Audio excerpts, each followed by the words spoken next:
1,27,000 discount একদম। এটা কি করে সম্ভব? সেটা টার্ম অ্যান্ড কন্ডিশন, সেটা আমি এই মুহূর্তে কন্ডিশন ভাই টয়টা বলে কথা। তো আমি সেটা ডিসক্লোজ করছি না এই মুহূর্তে। তো আমি যখন টেবিলে বসবো তখন আমি 1 by 1 ক্যালকুলেশন করব।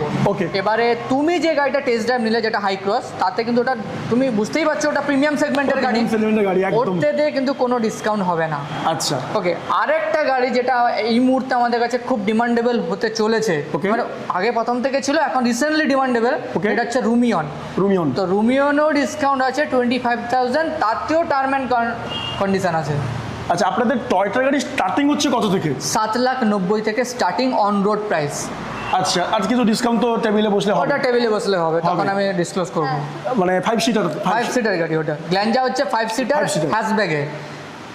ওকে, মানে ডিসকাউন্ট তো রয়েছে। আর এত আমরা সবাই ভাবতাম যে টয়টা মানে তো খুব বেশি প্রাইস বা খুব প্রিমিয়াম, কিন্তু মানে নর্মাল যারা গাড়ি কিনতে যায় তারা এফোর্ডেবল প্রাইস কিন্তু তারা পেয়ে যায় একদম। এবার নর্মাল যে মানে কাস্টমার চাইছে যে অন্যান্য গাড়ি